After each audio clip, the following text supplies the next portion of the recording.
Me chamo Gisele, faço a gestão estratégica de campo do projeto Territórios em Rede nos diferentes municípios onde ele se desenvolve, né, atualmente.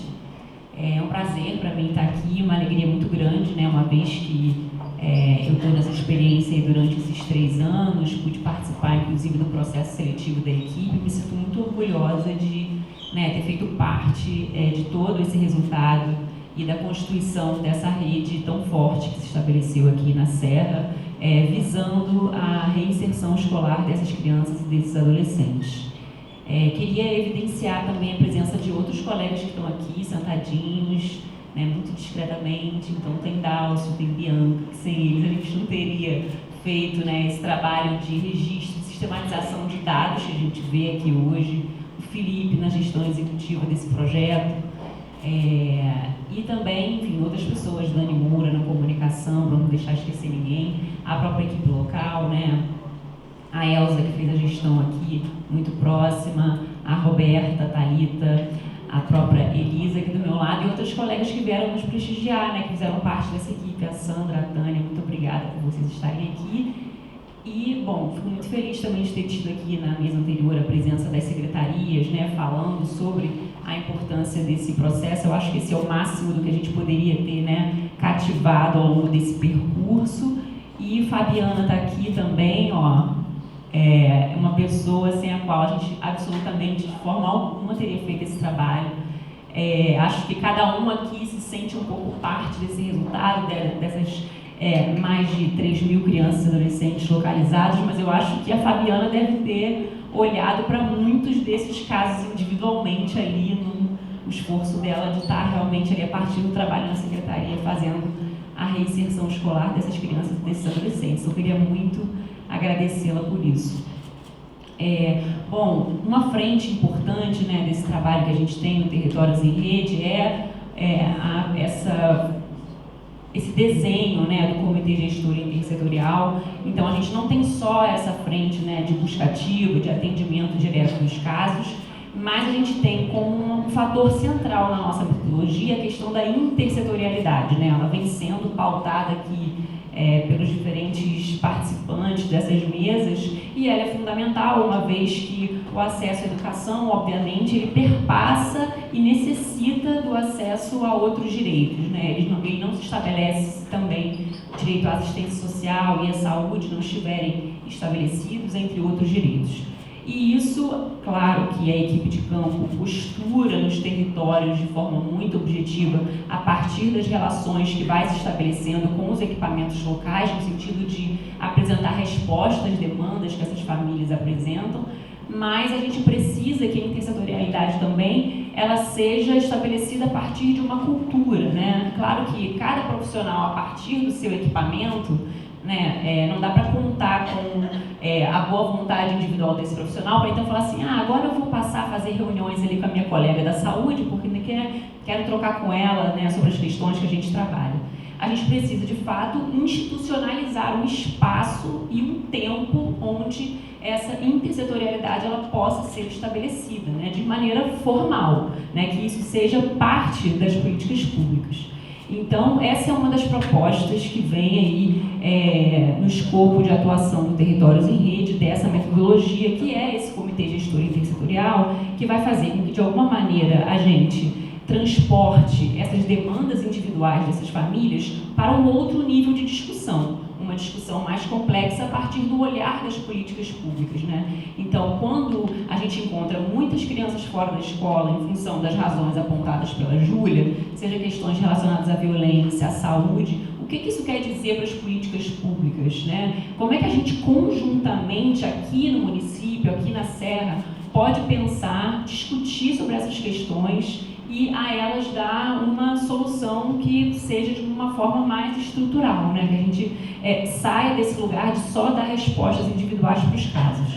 Então, a gente empreendeu esse esforço aqui no município de conseguir garantir essas reuniões, inclusive esse espaço físico que no qual a gente está agora foi fundamental para que isso acontecesse. Então, não sei se a gente tem aqui presente representantes da universidade, mas queria deixar registrado o agradecimento porque esse espaço foi fundamental para a gente desenvolver essas reuniões, né? Então, esse espaço nos acolheu para esses encontros mensais e que contou com a presença de maneira mais frequente desses órgãos aí que a gente está vendo no slide, né? Então, a gente teve, de maneira mais frequente, a presença e participação da Secretaria Municipal de Educação, Secretaria de Assistência Social, Saúde, Secretaria Municipal de Direitos Humanos e Cidadania, Secretaria de Políticas Públicas para as Mulheres, Secretaria Estadual de Educação, Conselho Municipal dos Direitos da Criança e do Adolescente, Conselho Municipal de Segurança Alimentar e Nutricional,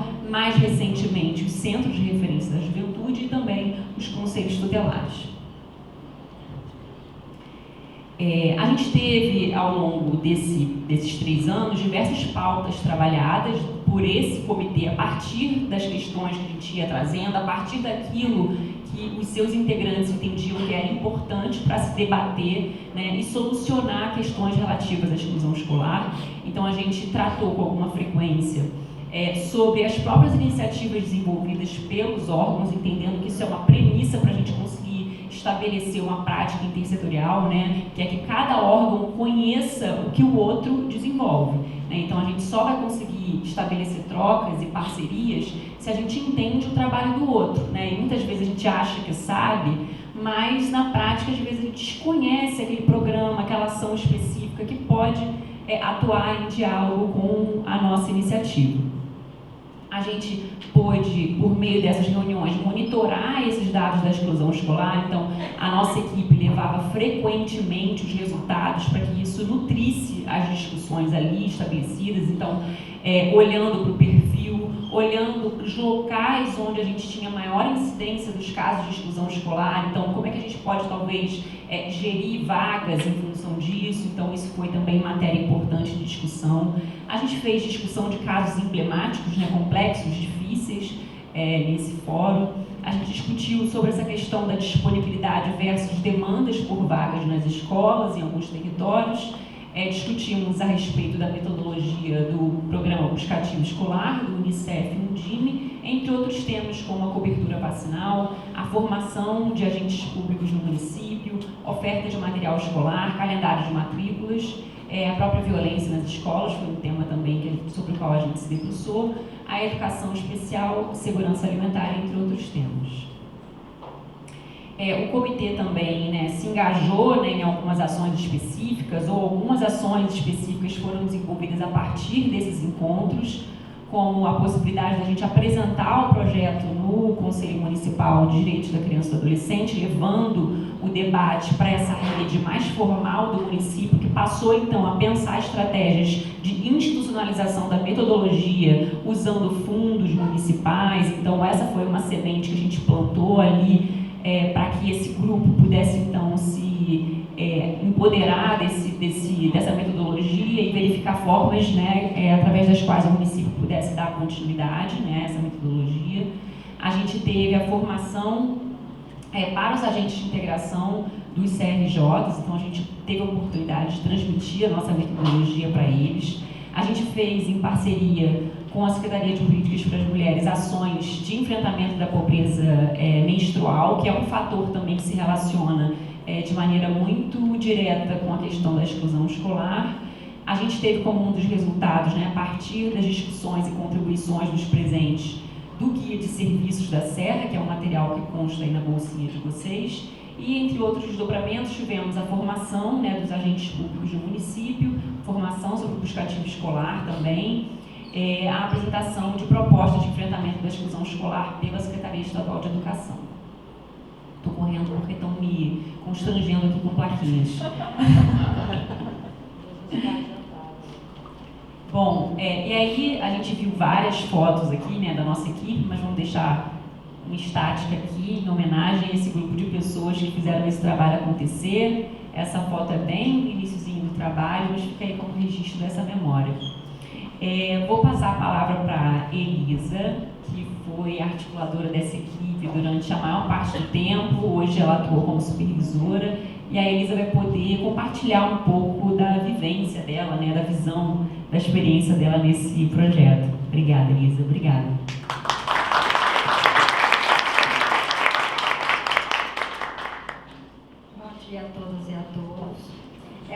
prazer, que eu venho agradecer por ter sido escolhida, né, para vir aqui falar um pouco da minha experiência de trabalho em campo. Eu fui articuladora, atualmente eu sou supervisora. Eu queria agradecer a equipe, os gestores por acreditar em mim. Queria agradecer a Gisele, Roberta, Thalita, a Elza, Bianca, o Dálcio, Felipe Tal, a Júlia, quem eu esqueci? A Dani, esqueci de mais alguém não, né? Não, e os outros, você me perdoe se eu esqueci. Então, eu vou falar sobre o trabalho em campo. Eu não vou falar só de mim, eu vou falar da equipe, que uma andorinha não faz verão. No início não foi fácil, foi no período da pandemia. Foi um período que estava só nós do TR em campo fazendo as visitas. O projeto chegou num momento que, para atender os mais necessitados, aqueles que eu falo invisíveis, a gente ia lá no buraco mesmo, atender aquelas pessoas mesmo invisíveis. As visitas, quando a gente chegava, era uma alegria. Parecia que era um socorro, porque estavam todos os órgãos fechados, né? Aí, quando a gente chegava na residência, identificava o porquê da infrequência e o porquê fora da escola. E com a chegada dos imigrantes de outros estados, de outros municípios, o projeto ajudou muito, muito mesmo.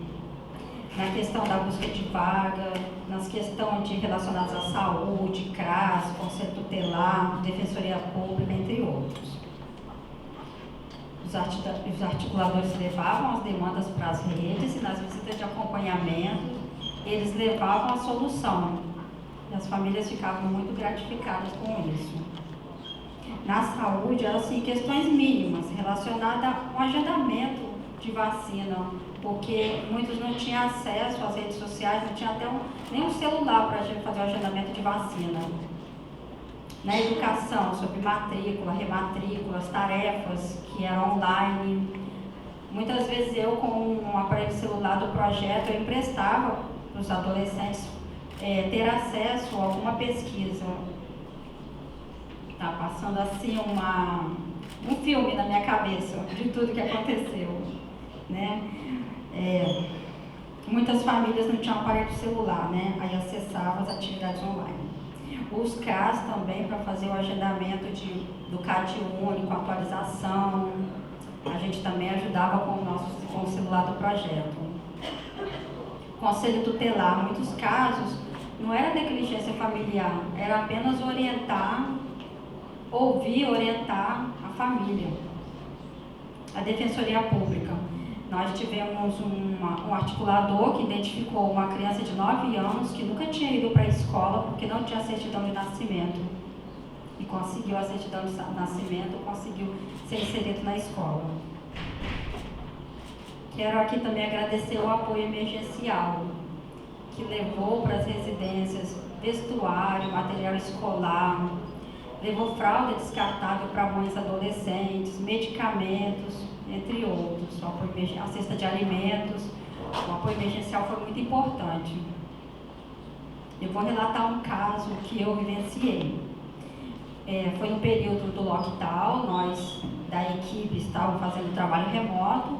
No grupo do WhatsApp do bairro, eu li uma notícia de um pai de uma criança que eu havia cadastrado, que ele tinha sido vítima de violência no território, arma de fogo. No momento, o que eu fiz? Eu articulei a rede, né? Foi a Estação Conhecimento. Aí eu entrei em contato com o André, assistente social, o André está aqui, queria agradecer muito a parceria dele, e a Ana Paula.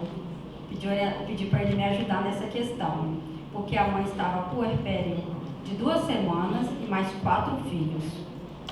E vivia em extrema pobreza. Aí ele logo acionou o CRAS para conceder o auxílio funeral e foram até a residência, levaram enxoval para o bebê, fizeram toda aquela acolhida com a família. essa rede Estação Conhecimento me ajudou muito nessa hora que eu estava assim, desesperada, porque era uma família que eu estava acompanhando e uma família muito vulnerável.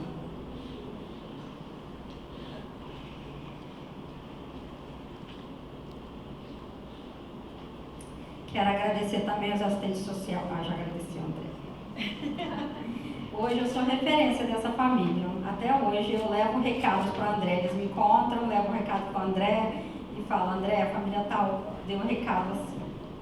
Também quero agradecer os técnicos dos CRAS, os profissionais das UBS, os agentes de saúde, os diretores e coordenadores das escolas, o setor de busca ativa escolar, Fabiana, Conselho Tutelar.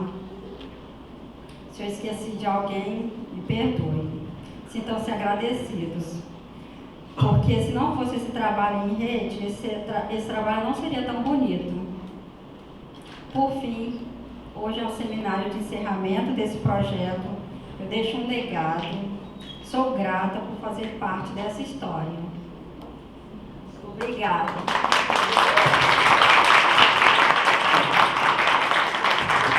Obrigada, Júlia, José e Elisa. Por gentileza, podem tomar os seus lugares para acompanhar o evento.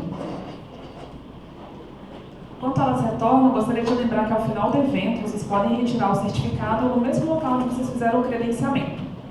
E para avançar na reflexão sobre os caminhos para a garantia do direito à educação e proteção social de crianças e adolescentes, é com muita alegria que gostaríamos de convidar ao palco as representantes da Secretaria Municipal de Educação e da Secretaria Estadual de Educação. Giovana Rodrigues Nascimento, subsecretária pedagógica da SEDU Serra. Palmas, por favor. E você, Giovana Pinto, gerência de políticas de apoio à permanência e busca ativa.